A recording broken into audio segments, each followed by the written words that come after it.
সিলেটে আলোচিত lady biker Riya রায়কে হন্যে হয়ে খুঁজছে পুলিশ। নেপথ্যে রয়েছে তার মাদকের নেটওয়ার্ক।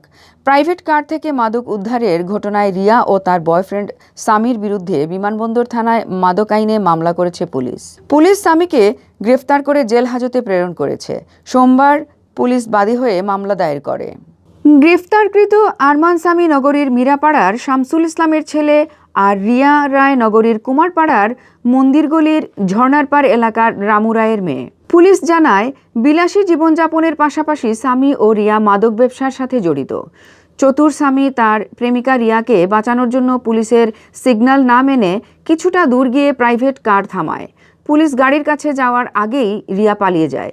পরে প্রাইভেট কারে তল্লাশি চালিয়ে ইয়াবা, মদ ও গাঁজা উদ্ধার করা হয়। মামলা দায়েরের পর থেকে লেডি বাইকার রিয়া লাপাত্তা রয়েছেন বলে জানান সিলেট বিমানবন্দর থানার ওসি খান মোহাম্মদ মাইনুল জাকির। তিনি জানান, রিয়া তার বয়ফ্রেন্ড আরমান সামিকে নিয়ে সিলেট বিমানবন্দর এলাকায় যান। নীল রঙের একটি প্রাইভেট কার দিয়ে এদিক সেদিক ঘোরার সময় পুলিশের সন্দেহ হলে তাদেরকে সিগন্যাল দেওয়া হয়।